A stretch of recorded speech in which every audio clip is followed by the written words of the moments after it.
Buenos días a todos. Bienvenidos a un nuevo webinar. En esta ocasión sí, lo organizamos desde ORH, pero por y desde el proyecto IA Más Igual, en el que sabéis que estamos implicados con otras dos compañías que, bueno, pues hemos hecho tándem para explorar un mundo en el que recursos humanos está inmerso al 100% y que además, fijaros, coincide casi con la noticia de que nos han aprobado el Reglamento de Inteligencia Artificial Europeo. Habrá luego que transponerlo, pero ya nos sienta las bases para que tengamos mucha más confiabilidad, que es lo que nos pasaba ahora, para empezar a explorar este camino con dosis de confianza, ¿no? Bueno, pues hoy lo que queremos es contaros casos de éxito o casos de aplicación. Quizá de éxito no, todavía, aunque algunos funcionan muy bien, desde luego que sí, pero al final estamos todos en un camino de exploración y lo que sí que queremos es contaros pues, en qué áreas de recursos humanos podemos encontrar ya aplicaciones con cierta solvencia, dónde podemos tener los riesgos, todas estas cositas que a la hora de enfrentarnos a una tecnología tan nueva, bueno, pues nos generan dudas y nos interesa un poquito, pues, como digo yo, bichear. Y me acompañan dos personas, a mí me gusta mucho empezar a mezclar perfiles a primera vista heterogéneos, pero que luego hacen un match perfecto. Bueno, pues el de hoy yo creo que es perfecto. Por un lado tenemos a Elena Martín, ella es científica de datos experta, fijaros, en ética en DATAI de la Universidad de Navarra. Y por otro lado tenemos a Carlos Cabañas, él es Talent en HR Solutions de Agility, que para los que le conocéis bien y los que no, os diré que no solo conoce recursos humanos y que no, además es informático de formación. Exactamente, cuando la carrera eran 6 años, parece mentira, ¿eh? Hola a todos y a todas. Ostras, eso es, cuando eran 6 años, ¿no?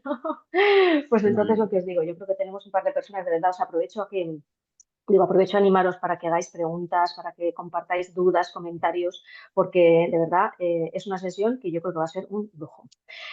Como siempre, os recomiendo que esas preguntas me las trasladéis a través de la opción preguntas y respuestas, que me es más fácil de gestionar, ¿de acuerdo? Aunque yo estaré atenta también al chat por si acaso, pero es así. Luego, al final de la sesión, os enviaremos, como siempre, el resumen, bueno, un resumen de la misma, que logramos en RH, el vídeo, que a su vez colgaremos en nuestro canal de YouTube, en el de IA más igual y también en RH, y la documentación que nuestros queridos ponentes pues van a aportar hoy generosamente, que también nos haremos llegar.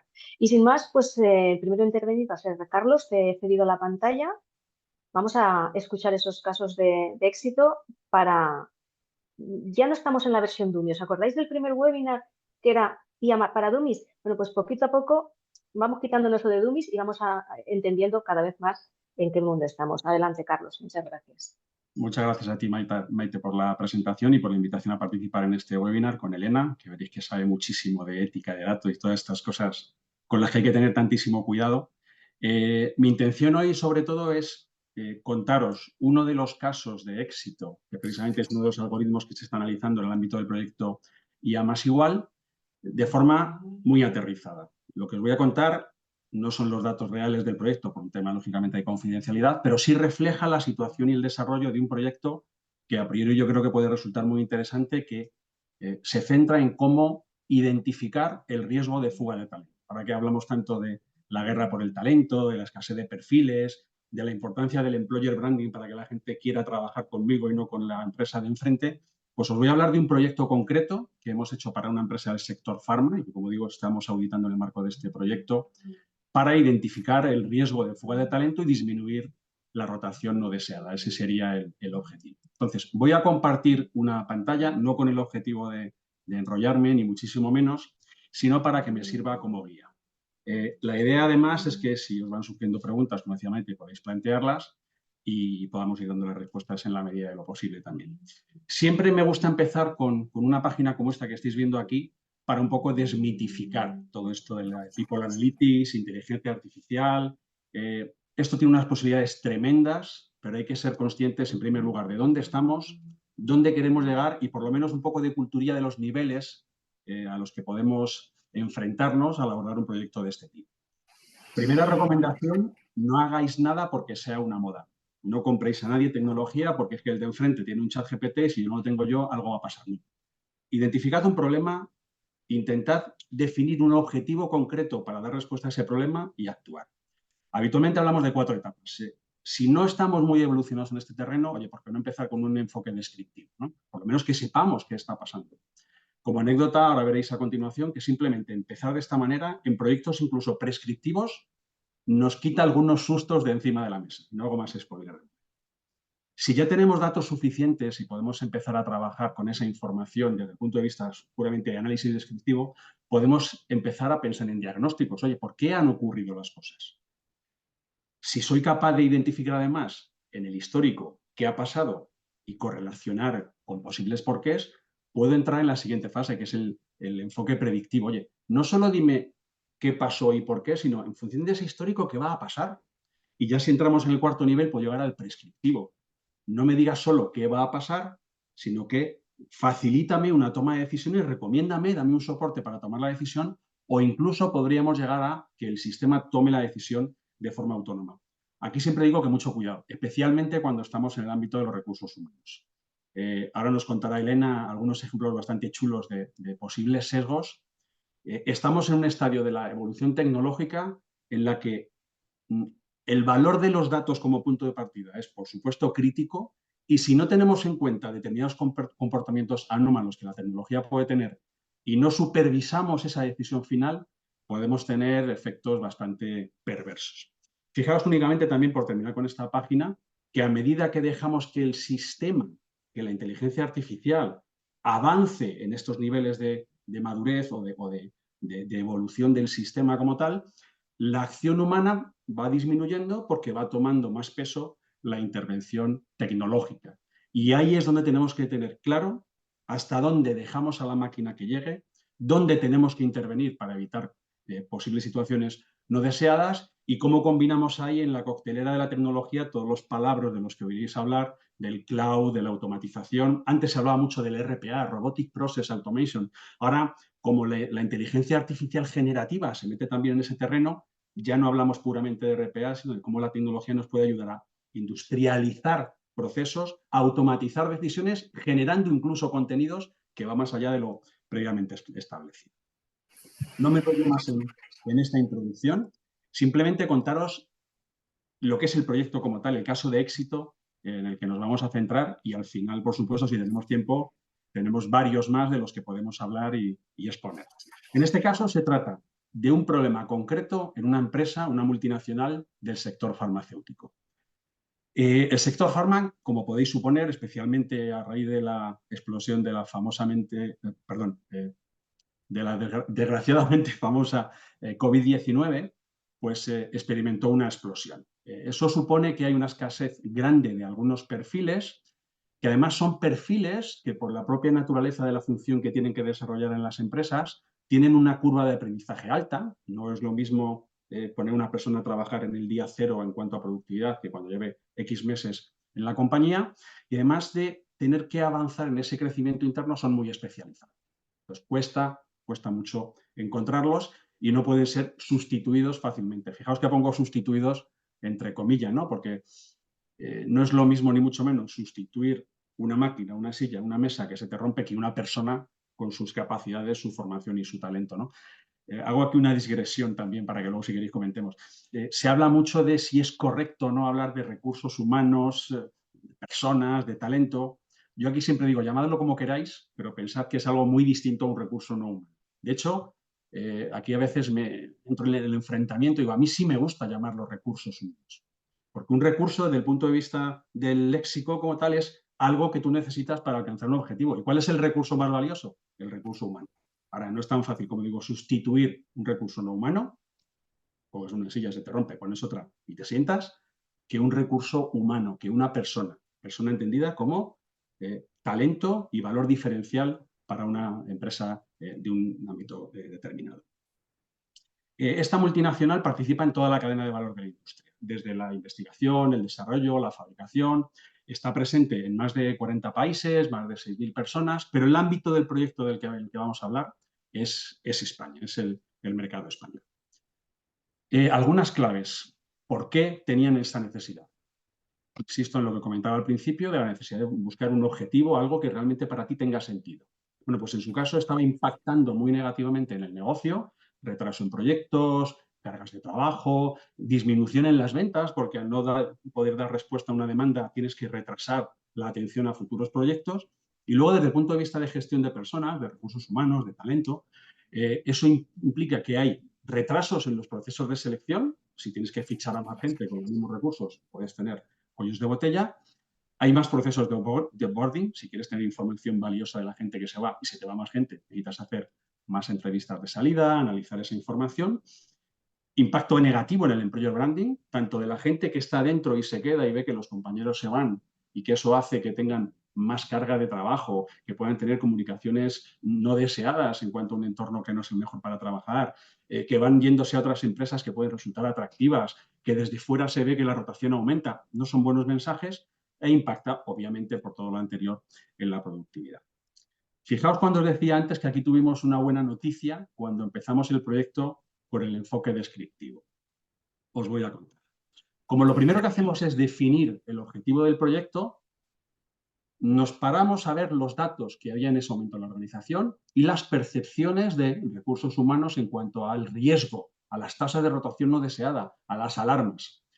Bueno, pues al definir bien qué se consideraba una persona que salía y que se quería contemplar en el marco del proyecto como parte de esa rotación no deseada, empezamos a descartar información que estaba en sistemas y que se estaba consolidando en la cifra, en la tasa de rotación no deseada y que realmente no era así. ¿Por qué? Pues porque siempre pasan cosas y puede haber sistemas donde una persona que termina un contrato en aquellos tiempos de tiempo parcial, finaliza un contrato o un contrato de obra o lo que fuera en el momento, se había metido en el saco de la rotación no deseada. Y no era así, la persona igual quería seguir, simplemente no se le prorrogaba el contrato. O se había metido en el saco la información relativa a los becarios que salían de la organización. Esos becarios tampoco es rotación no deseada. Empezamos a pulir la información y simplemente con el descriptivo, la rotación que pensaban que estaba en torno al 30% bajó a menos del 10%, lo cual ya fue una muy buena noticia.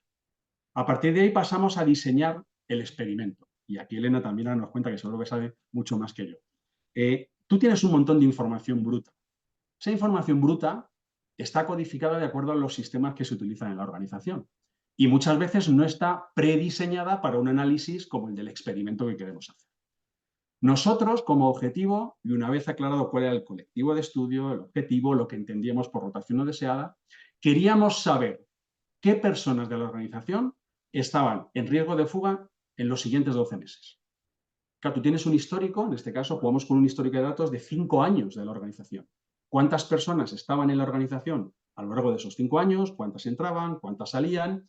Y las entradas y salidas muchas veces no eran en un año natural, eran en más tiempo o en menos.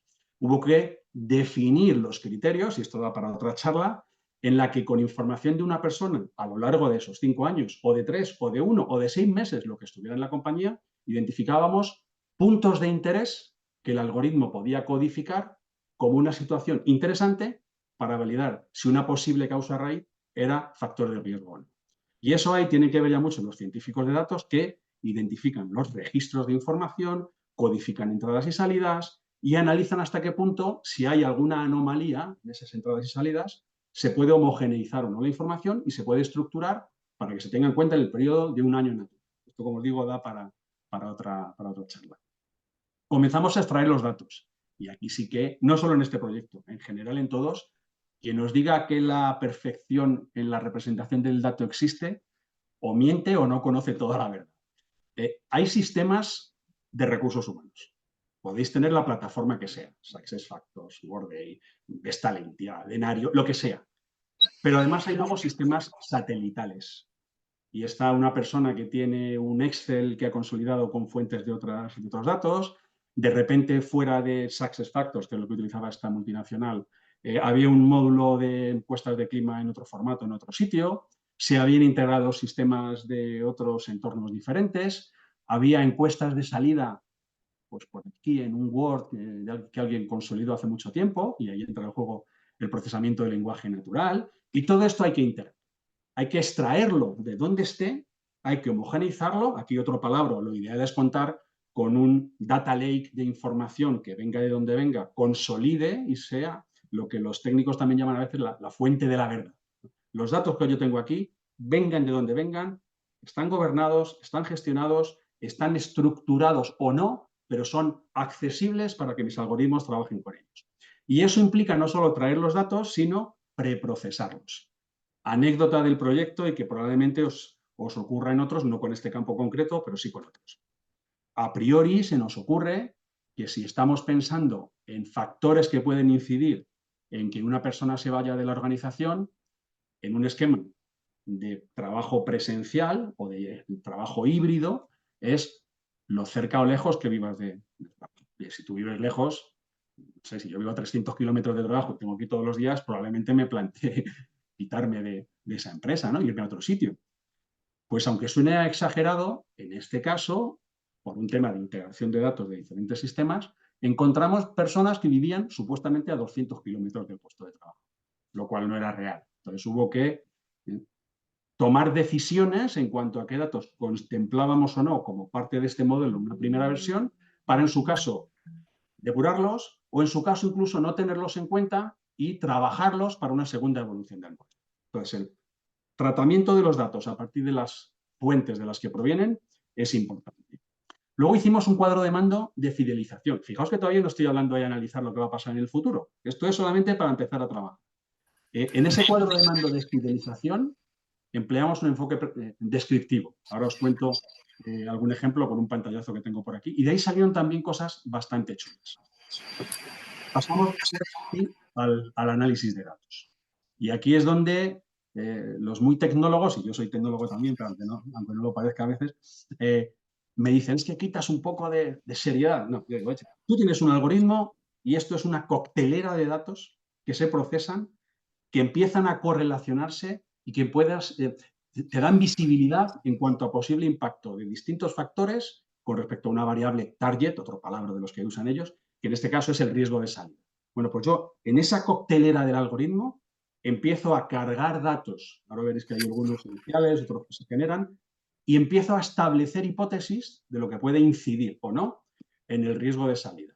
Una vez que he entrenado el algoritmo y veo diferentes probabilidades, diferentes modelos de algoritmia con R, con Python, con lo que sea. Esto de cara al usuario de recursos humanos debería ser incluso transparente, ¿eh? No hay que saber programar en R ni en Python, lo cual está muy bien si os gusta, pero sí hay que ser capaz de entender lo que se puede hacer con R o con Python desde el punto de vista de proceso y de resultado, ¿no? Bueno, pues ahí empezamos a, como os digo, a analizar posibles algoritmos, posibles, otra palabra, work streams que afectaban a la configuración de estos algoritmos para ver hasta qué punto había más o menos pesos en los distintos factores que pensábamos que podían incidir. Y a partir de ahí desarrollamos ya el definitivo. ¿Cómo? Cogimos datos históricos de la organización y dijimos, ¿tenemos datos de los últimos 5 años? Bueno, pues vamos a entrenar el algoritmo con el 80% de los datos históricos. En esos datos, de ese 80%, hay personas de la organización que no salieron y personas de la organización que sí salieron. Entrenamos el algoritmo para ver en ese 80% cómo era capaz de identificar las salidas y una vez que llegamos a un estado óptimo de entrenamiento le dijimos, como te hemos entrenado con el 80%, vamos a ver con el 20% restante de ese histórico cuántos habrías acertado que se van. Y ahí hicimos una prueba de ajuste fino otra vez para después ya poner a trabajar el algoritmo en los datos reales de la plantilla de ese momento. Ojo con los índices de acierto de los algoritmos. Tampoco os dejéis embaucar porque se puede dar la vuelta a la tortilla. Por ejemplo, si yo hubiera medido el buen hacer de mi algoritmo con el índice de aciertos de personas que no se van, habría sido altísimo. Si al final se va un 10% y digo que no siempre, voy a acertar en un 90% de las ocasiones. Y la clave está en ser capaz de identificar de las personas que se fueron, cuántas realmente se fueron. Y de las personas que se van a ir, cuántas se van a ir.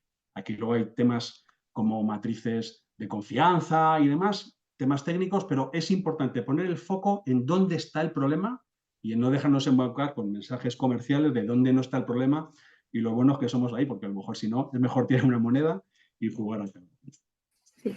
Si quieres, Carlos, antes de que continúes con el algoritmo, hago un pequeño inciso en la parte de datos. Bueno, en primer lugar, muchas gracias a Marisa y a Maite por darme la oportunidad de tanto participar como la invitación y de participar en el proyecto de IA +Igual. Y lo que decía Carlos es súper importante, ¿no? Y en tema de datos, pues hay varias cosas que, por ejemplo, ahora se están estudiando y se está viendo, ¿no? En primer lugar, cuando se habla de datos, cuando se hace la limpieza, cuando se ve, como decía Carlos, es súper importante la primera fase donde tú ves qué distribuciones tienen esos datos, qué están representando. El análisis, el que se llama análisis descriptivo, ¿no? Que ves un poco qué datos tienes. Y ahí es muy importante ver cómo afectan diferentes variables a nivel causal, a nivel de cómo afecta eso en la predicción que tú quieres hacer, ¿no? Porque ya cuando tienes los datos generalmente tienes lo que quieres predecir, que es una última variable, que eso sería lo que luego el algoritmo tiene que sacar como salida, ¿no? Y eso es muy importante, ver como ciertas variables, igual las que generalmente en el contexto de ética se llaman protegidas, como pueden ser cuestiones sociodemográficas como el género, la edad, etcétera, están influyendo en la predicción, mucho antes de empezar con el modelo, ya con tus datos históricos, cómo estaba eso, ¿no? Y luego, en segundo lugar, también, por ejemplo, en ese estudio que se ha hecho de la distancia, los que viven lejos, los que viven cerca, es muy importante ver cómo esta variable de distancia está correlacionada o está afectando o está relacionada con un constructo que sería el socioeconómico, ¿no? Como esa persona, si tiene un bajo nivel económico, igual vive lejos y es realmente la misma variable, ¿no? Entonces, al principio, muchas empresas empezaron a pensar que sería ético si se eliminan las variables sociodemográficas, pero se ha visto que no se puede hacer porque hay otras variables relacionadas, como podría ser este caso o podría no. O sea, no estoy diciendo que lo sea, pero podría darse el caso que la distancia realmente esté influyendo mucho en el nivel socioeconómico, o sea, al revés, el nivel socioeconómico en la distancia, y por lo tanto, si quitas el socioeconómico, seguirás teniendo la distancia que impacta en la predicción. Entonces hay que tener mucho cuidado con esas cosas de no solo es ético si se quitan esas variables sensitivas o protegidas, porque puede haber otras que estén recogiendo la misma información, que es lo que en el mundo de ética e inteligencia artificial se conoce como variables proxy. Y mucho cuidado también cuando se recogen datasets en que estén bien balanceados, es decir, lo que decía Carlos, normalmente vas a tener una gran población que no se va y una pequeña que sí se va, ¿vale? Entonces luego eso, el algoritmo, hay que especificarlo bien, que está desbalanceado y etcétera, y hay técnicas para jugar con ese tipo de conjunto de datos que están desbalanceados, digamos. Y sí, no interrumpo más. Nada, muchísimas gracias, Elena, muy bien visto. De hecho, mira, hay otro ejemplo, ahora que está tan de moda lo del edadismo, y yo que soy gente joven todavía, ¿verdad? Muchas veces habréis oído hablar de para evitar los sesgos en los currículum con respecto al edadismo, decimos, oye, pues quitamos la fecha de nacimiento, o para quitar la información sobre el género, quitamos la foto y el género. Bueno, pues aunque tú no pongas la edad, por el ejemplo que estábamos viendo ahora, claro, hay un apartado que probablemente sea vida laboral. Bueno, Sí. pues ahí puedes Años de deducir experiencia. valores, ¿no? Claro, claro, claro. Entonces, cuidado con los datos que no están, pero que sí que están, que aquí, además, la inteligencia artificial es especialmente buena para identificar patrones que para nosotros pueden estar ocultos o que se nos pasan por un descuido y que están ahí, ¿no? Y ya si nos metemos en la inteligencia artificial generativa y a partir de la información analizada tienes que generar un nuevo contenido en multiformatos, en el que sea, la información que está ahí detrás, aunque tú no la veas, el algoritmo sí la va a ver. Entonces, mucho cuidado con todo este tipo de sesgos, efectivamente.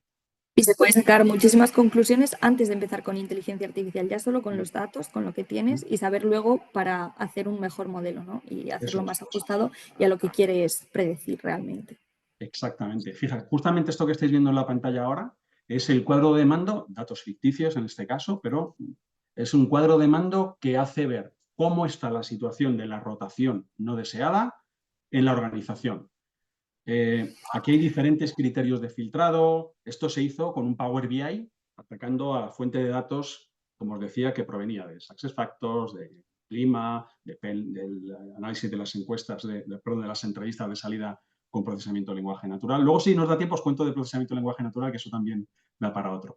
Pero bueno, al final se trata de ver en una foto fija qué está pasando en la organización. Y herramientas como estas nos permiten hacer filtros sobre filtros sobre filtros, ir navegando hasta buscar una información concreta. Tú puedes segmentar por un montón de variables. Y aquí la clave está, también como decía Elena antes de ponerse a diseñar cosas, pensar qué queremos. Aquí tienes que identificar cuáles son los KPIs, que es otro palabra, término de moda, cuáles son los indicadores que realmente te van a ti a dar pistas y cuáles son los criterios que en tu organización son significativos desde el punto de vista de la segmentación. La ventaja de este tipo de sistemas, como decía, es que al hacer clic en uno de los cuadritos, pues te hace una segmentación equivalente en el resto y puedes ir afinando. Y aquí salen cosas muy chulas, como que, por ejemplo, caso muy habitual en proyectos de este tipo, tú puedes identificar, haciendo uso de esta serie de filtros, que hay una determinada unidad de negocio en la organización, un área, un departamento, un colectivo, donde la rotación es mucho más baja que el resto. Y no se había hecho patente simplemente porque no se había estructurado la información.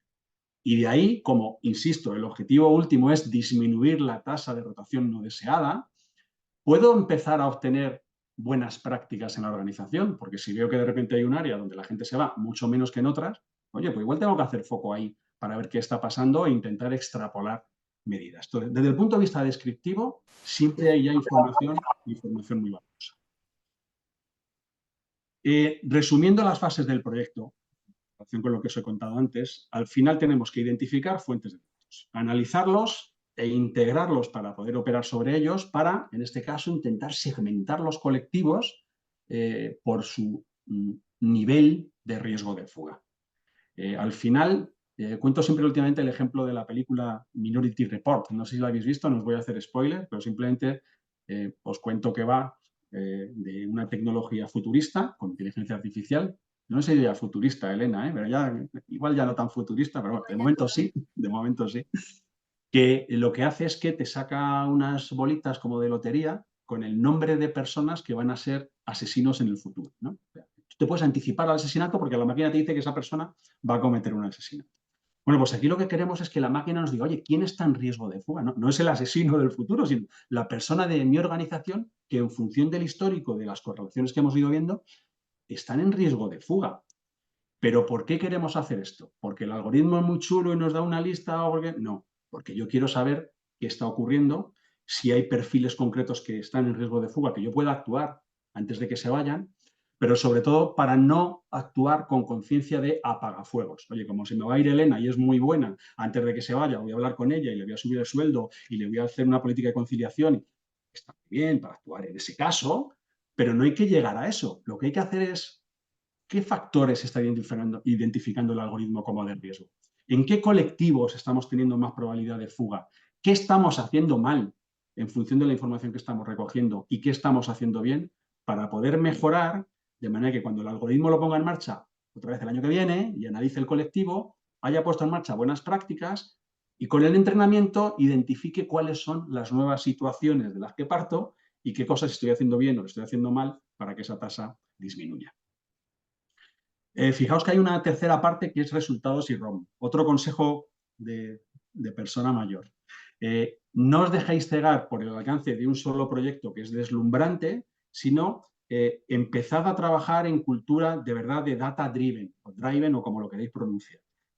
Cultura de explotación del dato, cultura de utilización coherente y ética de la inteligencia artificial, generativa o no, y de la analítica de datos para establecer un mapa de crecimiento. Y ahí hay un riesgo, y es que muchas veces, especialmente en recursos humanos, en la realidad, pues no solemos ser personas muy tecnológicas, quitando excepciones.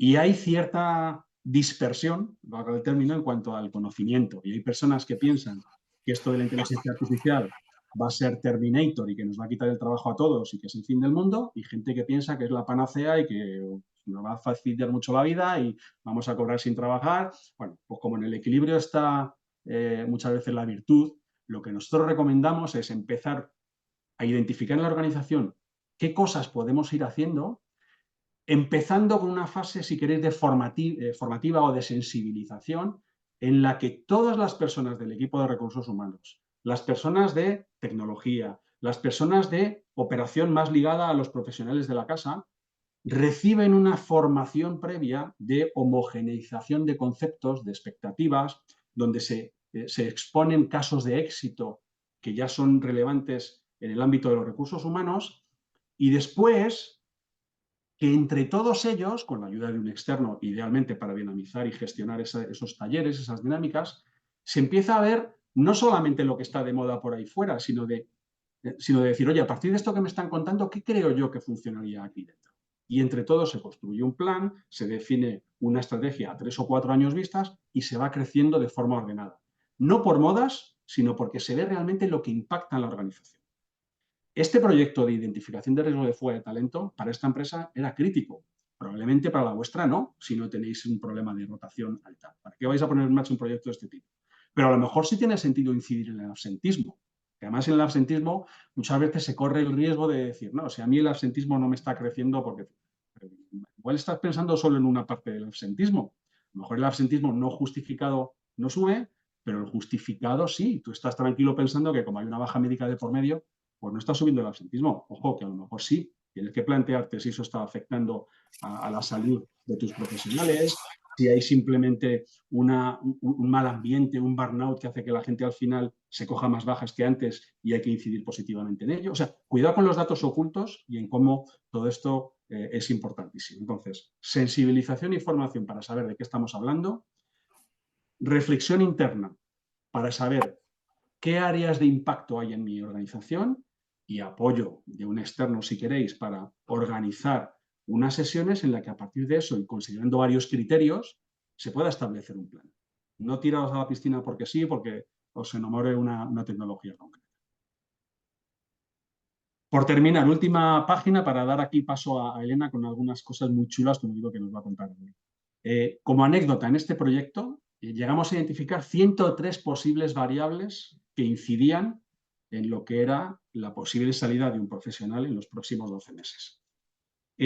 Clasificaciones, tipos de variables, y esto da también para otro webinar. Hablamos de variables intermedias cuando son algunas con las que trabajamos para ver si tiene sentido o no generar otras que van a formar parte del modelo. Y variables clasificadas por su tipología. Las más habituales, las binarias, sí, no, blanco, negro, 1 o 0. Las categóricas, en este caso en recursos humanos, pues puede ser, no sé, generación a la que perteneces, numéricas, puramente cuantitativas, o de fechas. Aquí como resumen también os diré que de las 56 variables que aquí constatamos como finales, al final vimos que había 33 que sí correlacionaban con el riesgo de fuga. Pero había otras que no, incluso aunque aparentemente parecía que iba a ser que sí, luego el algoritmo nos dijo, pues mira, esto no tiene impacto real, ¿no? Algunas como ejemplo, que sí que tenían impacto, pues el rango de edad y el número de hijos. Digamos que tú tienes menos miedo a irte cuando tu situación personal es más estable y si tienes familia, hijos, dices, cuidado, ¿no? Hay un cierto vértigo a lo mejor.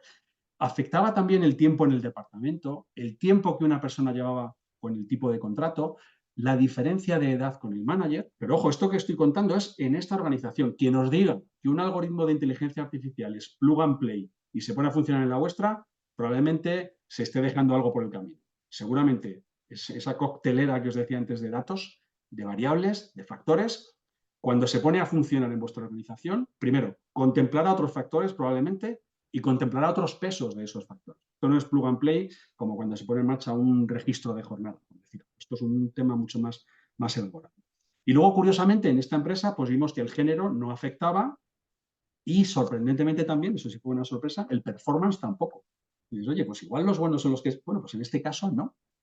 Pero no quiere decir que en otras sí. Insisto en la importancia de analizar la información y ver lo que realmente tiene sentido. Pues yo voy a dejar de compartir la pantalla, Elena, por si quieres pasar tú y ahora después contestamos también a las preguntas que queráis. Y como digo, hay un montón de casos más, pero me quería centrar en este, que es el que está en el ámbito del proyecto IA más igual como uno de los casos de estudio, ¿no? El caso real y aterrizadito. Todo tuyo, Elena. Muchas gracias, Carlos, por tu presentación. Ha sido muy entretenida. Y ahora presento un segundito. Esta, ¿vale? Vale.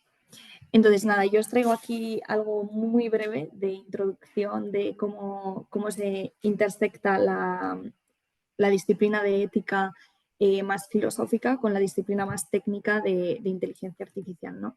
En primer lugar, había un webinar de IA para Dummies, ¿vale? Pero por si alguien todavía está aterrizando en el tema de inteligencia artificial, un poquito aquí, ¿vale? Inteligencia serían las capacidades de entender y comprender, ¿vale? Las capacidades que tenemos los humanos, capacidad de resolver problemas, etcétera.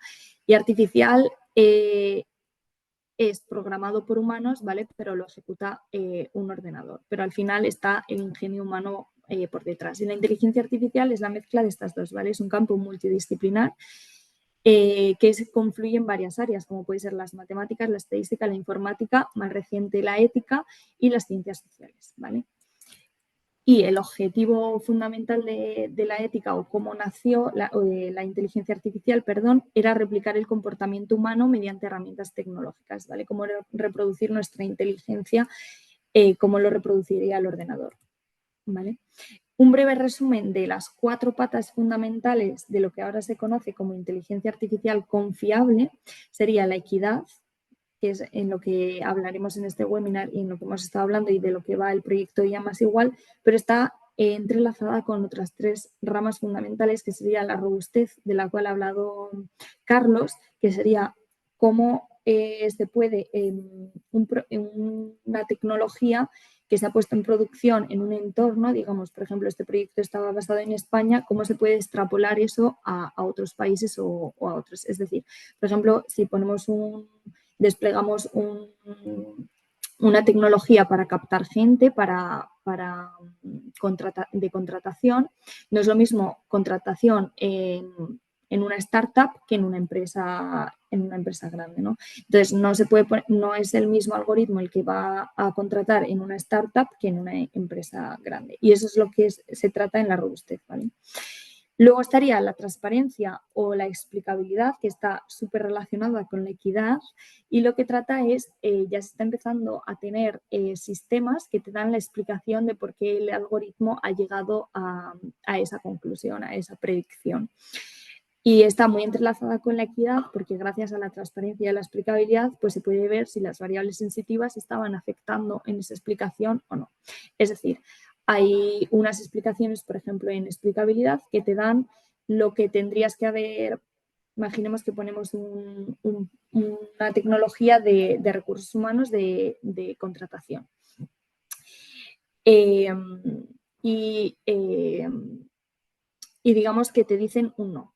El algoritmo, tú pones todos los datos del currículum y predice no, que no vas a contratar a esa persona, ¿vale? Pues ya hay técnicas que te dicen qué debería tener esa persona para llegar a un sí. Y entonces está muy entrelazada con la equidad porque si en esa explicación estuviera que te tienes que cambiar de género o que tienes que cambiar de etnia, no sería justo el algoritmo, ¿no? Entonces están súper entrelazadas y hay un campo muy amplio y por descubrir entre esas dos. Y luego está la confiabilidad. Es decir, actualmente hay una línea también de investigación que está también muy relacionada con la equidad, que hasta ahora se habían centrado los algoritmos en darte un número, una predicción, sí, no. Y esta nueva línea de investigación lo que trata de decirte es con qué confianza el algoritmo te da ese número.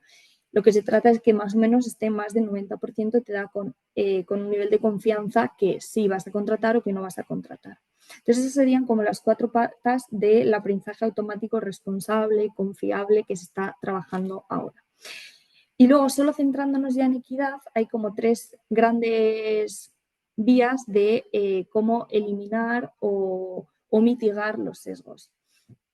Los sesgos que vienen, digamos, los sesgos históricos, los sesgos del conjunto de datos. Sería una primera, cuando se preprocesa el conjunto de datos, como ha explicado Carlos, pues se ven qué variables y hay que hacer un tratamiento específico con esas variables, no basta solo eliminarlas. Luego habría una segunda etapa que es en el modelo, añadir unas ciertas restricciones, digamos, en la hora en la que aprende el modelo, cómo va aprendiendo el modelo con datos, porque al final todos estos modelos generalmente están en aprendizaje supervisado, lo que se conoce como aprendizaje supervisado. ¿Y eso qué es? Pues que tú tienes un conjunto de datos con un montón de datos, pero también tienes la predicción que ha dado, la predicción histórica, es decir, si se ha contratado o no a esa persona. Entonces, lo que trata las técnicas de mitigación en el modelo es añadir unas ciertas de restricciones para que en el proceso de aprendizaje, cuando el modelo va aprendiendo esa regla de decisión, no tome en cuenta esas variables de alguna manera, ¿vale? Muy a grande escala, no me voy a meter en tecnicismos. Y el outcome, el post-processing, es decir, el modelo sigue igual, no le tocamos, tal como estaba hasta ahora, y luego una vez que tenemos los resultados, pues ahí tratamos de mitigar los sesgos. Esas serían como las 3 grandes vías actuales de mitigación de sesgos.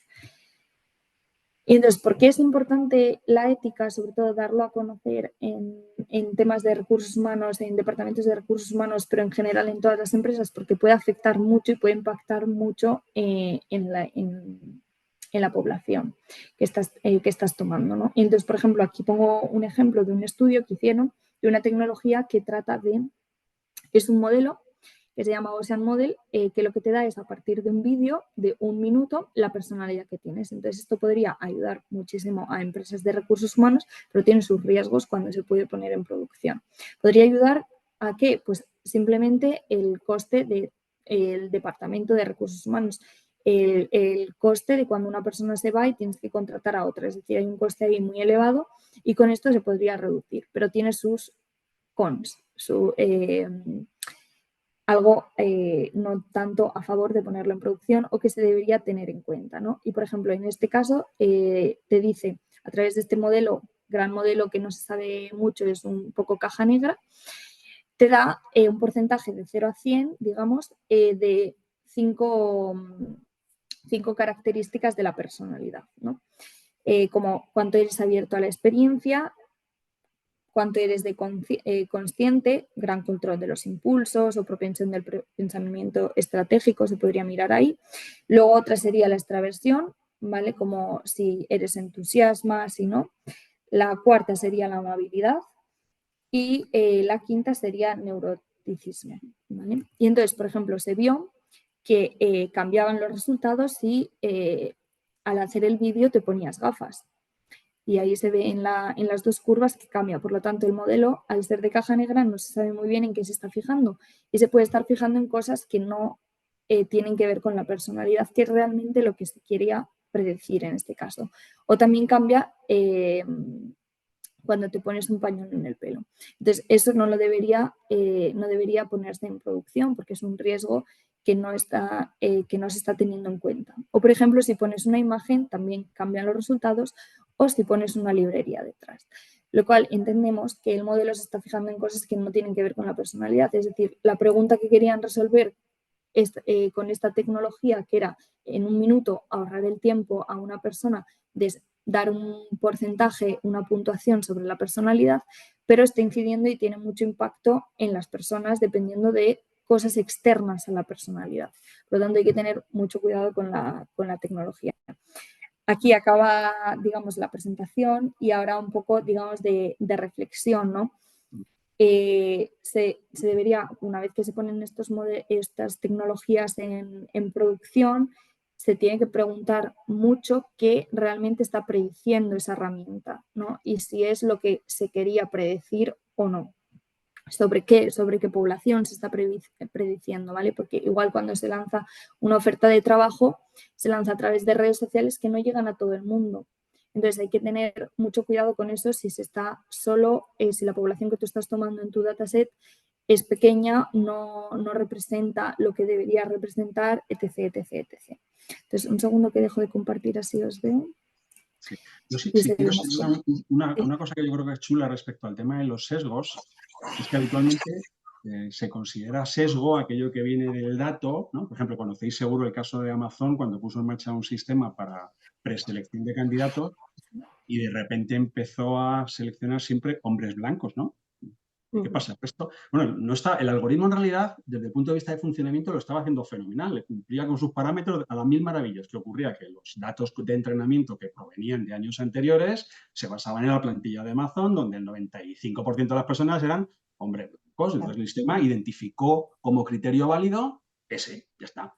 Entonces ahí hay que luchar contra ese sesgo porque hay datos que tú puedes preparar de forma no sesgada, pero hay otros que te vas a encontrar sesgados. Y es como tú decías, hay que actuar para acabar con ese sesgo, no en el dato, que ya está, sino en el tratamiento del dato para que ese sesgo no pese tanto.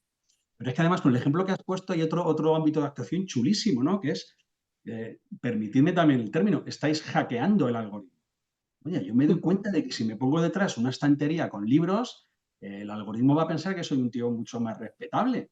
Estoy hackeando el algoritmo. Entonces, igual hay otro sesgo oculto que no habíamos tenido en cuenta y que no tiene nada que ver en realidad con la persona, sino con escenarios de entrenamiento en el que vaya usted a saber por qué alguien piensa que una librería, oye, te da un cierto empaque, ¿no? Dicho sea verdad, o sea, si la librería es real, me lo apunto, pero si hasta en Amazon vendían fondos de librerías, ¿no?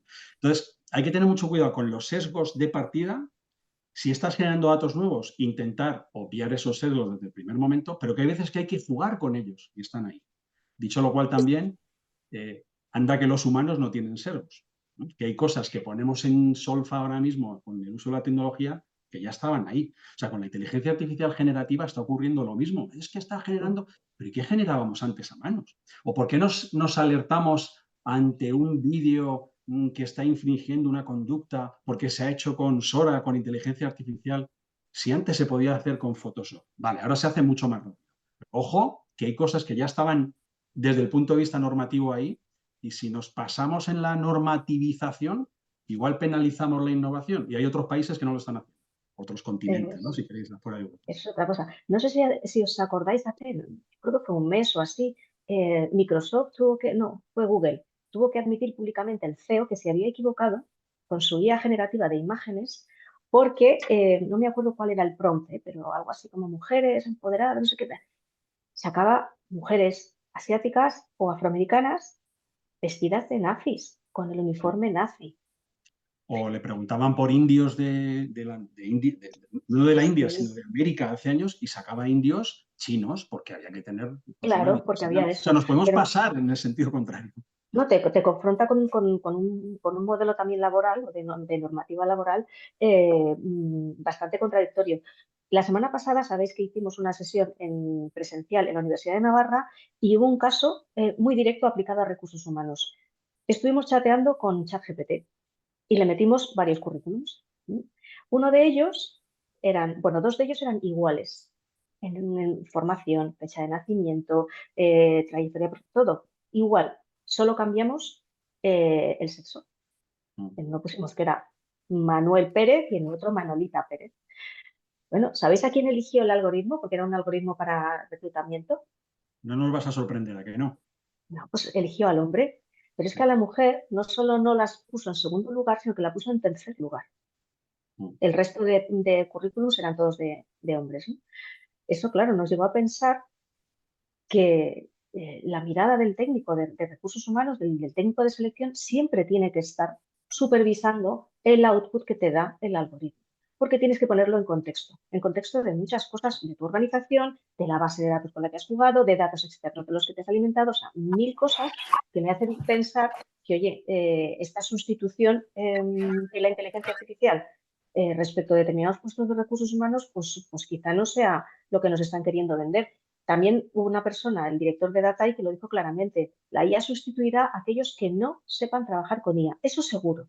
El resto no tenemos ni idea, pero los que no sepamos trabajar con ella sí que nos sustituirá. Y estáis diciendo así, a ver. Sí, y es que además yo creo que se habla también últimamente de cambios o disrupciones tecnológicas, ha habido otras, no en el ámbito de la inteligencia artificial o lo que hoy entendemos como tecnología, sino lo que entonces era tecnología punta, los telares, la revolución industrial, ¿no? La diferencia es que en aquellos entornos el impacto estaba mucho más restringido a sectores concretos, ¿no? No todo el mundo fabricaba telas, ni todo el mundo hacía máquinas de vapor para locomotoras. En cambio ahora, herramientas como Copilot o ChatGPT o Watson X están ahí para todo aquel que quiera utilizar. O sea, su impacto es mucho más transversal. Y como bien dices, esto no va a acabar con el trabajo de todo el mundo. De hecho, habrá muchos puestos nuevos de trabajo relacionados con esto. Pero sí que va a dejar fuera a personas que no sepan sacar el máximo partido de la inteligencia artificial. Eso es así. Dicho lo cual, también creo que habrá determinadas funciones que se automaticen por completo.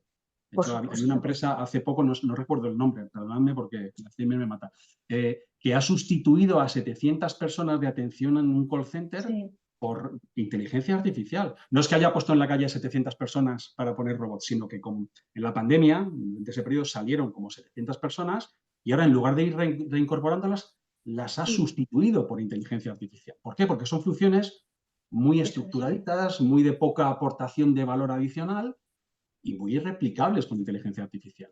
Y que además en este caso no impactan en una decisión final porque es atención al cliente en algo que es muy rutinario, ¿no? Tengo algunas preguntas. La primera es de Ana. Yo os la lanzo, porque yo creo que aquí podéis responder los dos. ¿Cómo anonimizar los datos? Elena, ¿te lanzas o me lanzo? Lo que tú quieras. Lánzate si quieres, yo la siguiente. Te cuento. Y también depende del objetivo y de las fuentes originales de datos. por ejemplo, si estamos pensando en crear un data lake corporativo con información que proviene de varios sistemas también corporativos, en ese data lake probablemente el dato no esté anonimizado per se. Es decir, si nos traemos incluso datos sensibles como los datos de nómina, esos datos de nómina la empresa sabe con quién corresponde y me voy a traer la información para poder gestionarla de forma integral.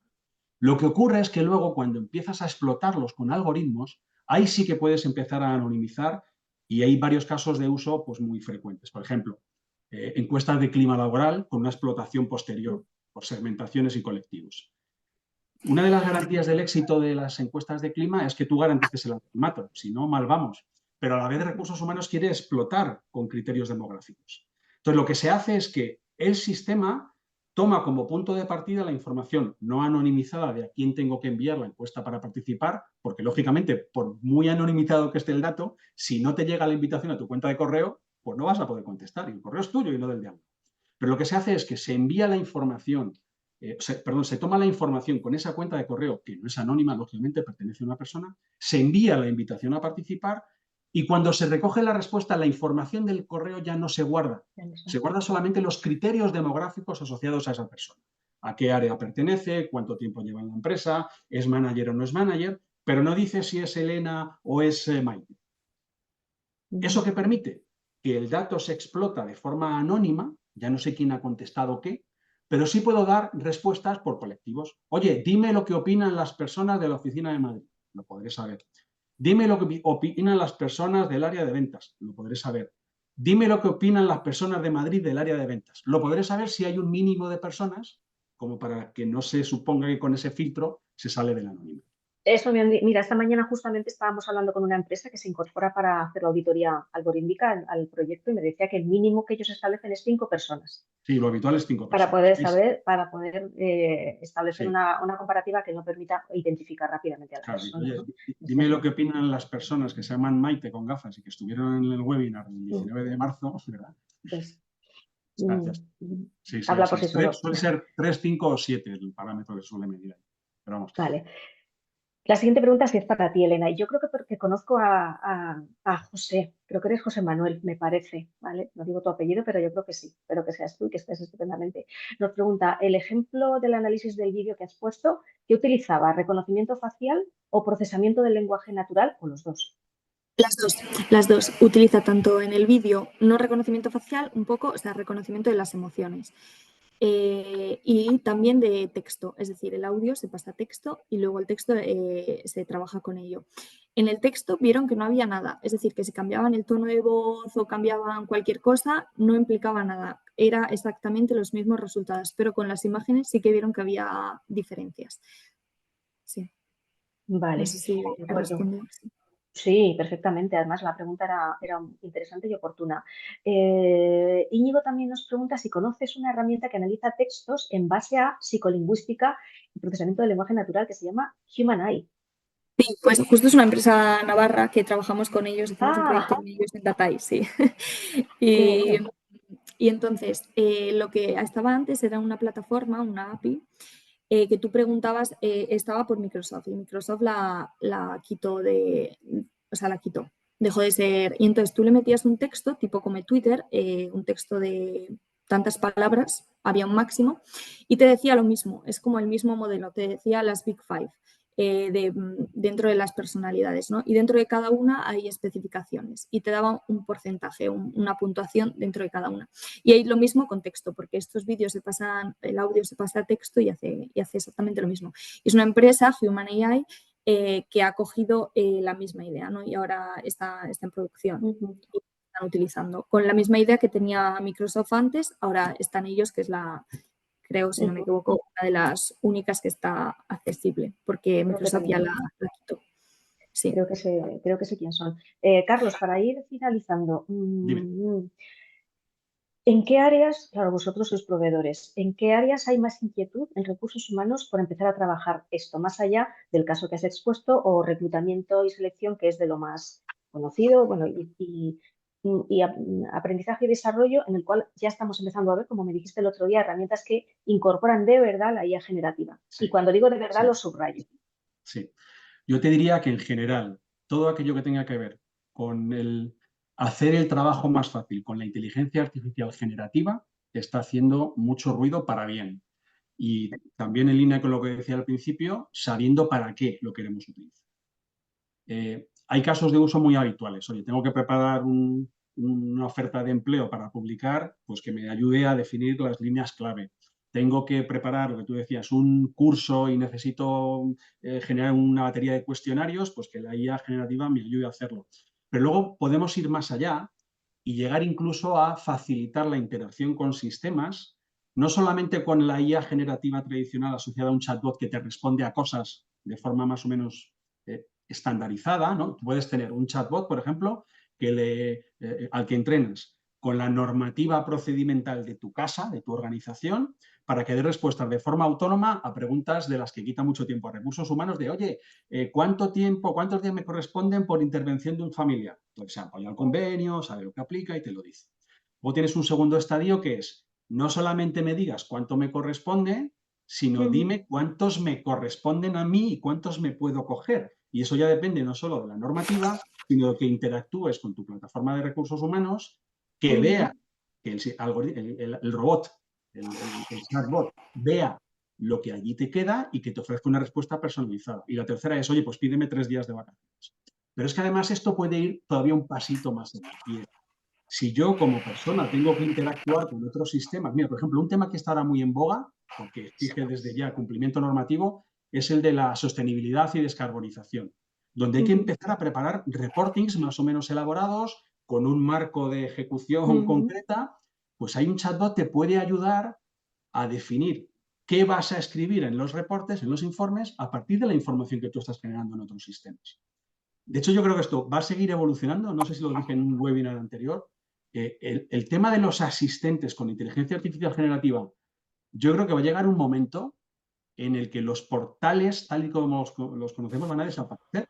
Porque al final, tú, si piensas, ¿para qué entras a un portal? Para llegar a algún sitio, realizar alguna tarea, buscar una función, bajarme mi nómina, bajarme no sé qué, pedir lo que sea. Si eso lo puede hacer alguien virtual por ti, pues imagínate, ¿no? O que tengas un asistente personal aquí en tu ordenador instalado que te diga, Maite, que es viernes y no has entrado en el sistema en toda la semana para hacer el reporting de no sé qué. Mira, esto en función de tu actividad de la agenda, creo que es esto lo que deberíamos poner. ¿Te parece bien? Lo de la inteligencia artificial generativa, de verdad, es un mundo.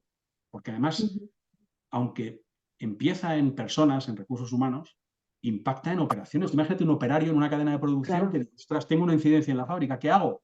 ¿Qué hago? La máquina está funcionando mal y que tengas aquí tu chatbot al que le digas, oye, la pieza C24 está fallando, ¿qué hago? Y te pone un esquemita y te dice, toca este tornillo. Es una maravilla. Eso es a lo que me lleva, Carlos, a otro tema súper interesante del cual tenemos también otra sesión en esta misma semana, que es a cómo gestionamos el conocimiento. Sí, Porque sí. claro, es que para que un bot dé la respuesta adecuada tiene que tener primero toda la información de todos los procesos. Y eso también es otro debe, no solo el de los datos de personas, sino el dato del conocimiento de la organización. De hecho, para que un sistema de recursos humanos sea realmente potente, tú tienes que empezar en algún momento a integrar datos que no son de recursos humanos. Eso es, Por ejemplo, sí. para analizar la productividad, a mí no me vale con saber los fichajes que ha tenido una persona y si calienta la silla más o menos, sino, oye, ¿cómo cruzo esa dedicación con indicadores de negocio que estarán en el ERP o en el sistema financiero? Cultura del dato, que eso es otro. Me gustaría montar una sesión de cultura del dato, Elena, para ayudarnos a ver si lo conseguimos entender cómo interpretar los datos. Porque los datos no son una cifra, están en un contexto. Es que yo creo que hay muchas etapas en recursos humanos y en todas las que afecta a las personas, que es muy fundamental preguntarse todas esas cosas. Es decir, lo que está prediciendo el modelo es lo que realmente nosotros pensábamos que estaba prediciendo. ¿Cómo nos lo está explicando? ¿Es realmente lo que nosotros pensábamos, lo que debe ser? Por ejemplo, para contratar, ¿qué cualidades son las que me gustarían en un empleado? Si las tiene ese currículum, ¿me está dando sí o me está dando no? O solo se está fijando en otras cosas. Es decir, todas esas cosas que van más allá de la inteligencia artificial, es los humanos los que ponen la tecnología ahí. Entonces, eso es parte del trabajo de los humanos que están detrás de esa tecnología, asegurarse de que todo lo que está en producción o lo que están poniendo en marcha e impacta en las personas está de la manera adecuada, acorde con la organización, etcétera, etcétera.